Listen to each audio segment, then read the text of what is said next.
अस्सलाम dear students, आज हम पढ़ रहे हैं लेक्चर नंबर 17। टॉपिक है हमारा difference between photosynthesis and respiration.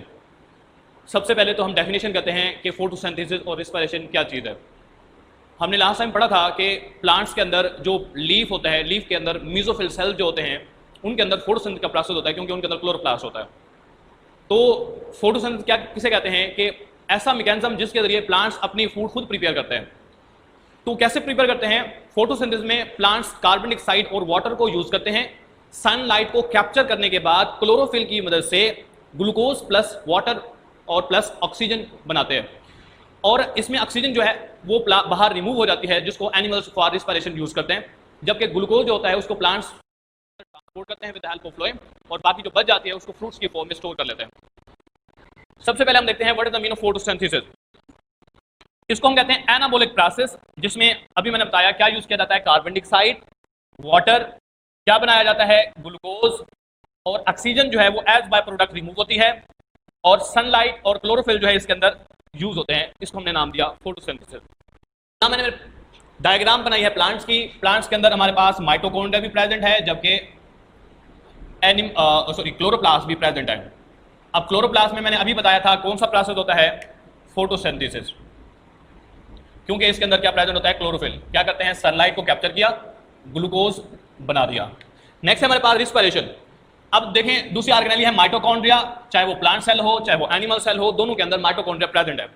Mitochondria के अंदर होता है सेलुलर रिस्पिरेशन। हम जो भी फूड खाते हैं वो जाता है सेल्स के अंदर। सेल्स के अंदर यानी हम एग्जांपल ले रहे हैं ग्लूकोज की।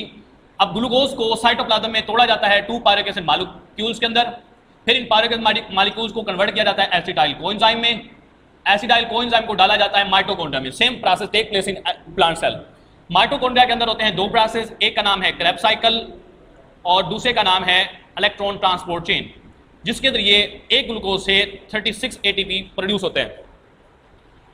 इस तरह से हमने देखा कि अब क्या है, माइटोकॉन्ड्रिया के अंदर फूड की ब्रेकडाउन हुई, या साइटोप्लाज्म में और माइटोकॉन्ड्रिया दोनों में फूड की ब्रेकडाउन हुई, और उससे एटीपी और साथ ही प्रोड्यूस हुए कार्बन डाइऑक्साइड और वाटर के मॉलिक्यूल।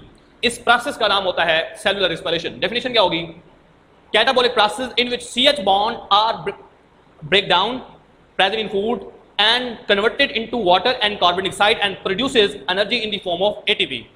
अब ये तो हो गया फोटोसिंथेसिस और सेलुलर रिस्पिरेशन में डिफरेंस जो डेफिनेशन के एतबार से। उसके बाद हम देखते हैं जो आपकी बुक के अंदर दी गया है टेबल, तो उसको हम जो डिटेल के साथ डायग्राम की मदद से समझते हैं। सबसे पहले हमारे पास है मेटाबॉलिज्म। मेटाबॉलिज्म का मतलब ये होता है कि हमारी बॉडी के अंदर जितने भी बायोकेमिकल रिएक्शंस होते हैं उन सबको मेटाबॉलिज्म कहते हैं। 2 टाइप्स होती हैं, एक होता है एनाबॉलिज्म, दूसरा होता है कैटाबॉलिज्म। एनाबॉलिज्म वो होता है जिसमें एनर्जी यूज होती है और स्मॉल मॉलिक्यूल्स मिलकर लार्ज मॉलिक्यूल्स बना देते हैं। दूसरा होता है कैटाबॉलिज्म। कैटाबॉलिज्म में क्या होता है, बड़े मॉलिक्यूल्स को तोड़ा जाता है और उससे जो हीट प्रोड्यूस होती है उसको एनर्जी के अंदर जो है वो एटीपी में कन्वर्ट किया जाता है। तो अब हमारे पास है फोटोसिंथेसिस और रिस्पिरेशन। तो मैंने डेफिनेशन में बताया फोटोसिंथेसिस एक एनाबॉलिज्म का प्रोसेस है, जिसमें क्या होता है, कार्बन डाइऑक्साइड और वाटर छोटे मॉलिक्यूल हैं और वो मिलकर क्या बना रहे हैं, एक बड़ा मॉलिक्यूल ग्लूकोज का बना रहे हैं। तो इस प्रोसेस को जिसमें एनर्जी यूज हो और छोटे मॉलिक्यूल मिलकर बड़े मॉलिक्यूल बनाए तो हम उसको कहते हैं एनाबॉलिज्म। तो ये हमारे पास फोटोसिंथेसिस एनाबॉलिज्म प्रोसेस है।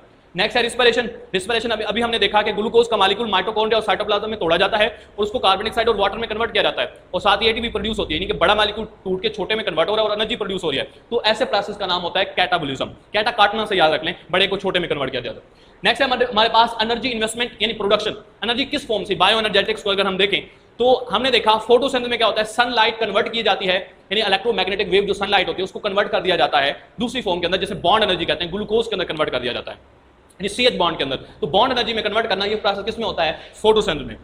Investment of sunlight and converted into bond energy in the form of glucose CH bond.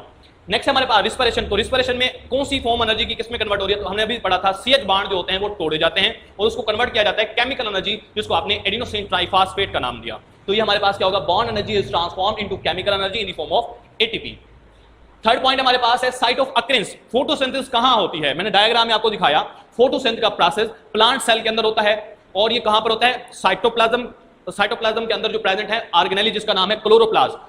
तो मीजोफिल सेल्स के अंदर क्लोरोप्लास्ट में फोटोसिंथेसिस का प्रोसेस होता है। जबकि अगर हम बात करें रिस्पिरेशन की, रिस्पिरेशन का प्रोसेस जितने भी टाइप के सेल्स हैं उन सबको, जिसको भी एनर्जी चाहिए उन सब के अंदर यह प्रोसेस होता है, और मोस्टली सेल्स के अंदर साइटोप्लाज्म और माइटोकॉन्ड्रिया वो पॉइंट है जहां पर ये प्रोसेस जो है वो टेक प्लेस होता है। Cytoplasm and mitochondria. साइटोप्लाज्म में ग्लाइकोलाइसिस, जबकि माइटोकॉन्ड्रिया में Krebs cycle and electron transport chain.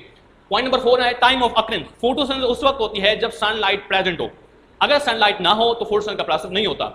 मतलब क्योंकि डे टाइम के अंदर सनलाइट होती है इसलिए डे टाइम में फोटोसिंथेसिस भी होती है, जबकि रात के वक्त जब सनलाइट नहीं होगी तो फोटोसिंथेसिस नहीं होगी। So we can say that photosynthesis only take place in the presence of sunlight. And if we say that talk about respiration take place all the time because respiration take place in mitochondria and mitochondria do not require sunlight. So respiration take place all the time and photosynthesis take place only just daytime and when sunlight is present. Next है reactant. photosynthesis के जो reactant हैं वो दो हैं, हमने पढ़ा अभी, कार्बन डाइऑक्साइड प्लस वाटर।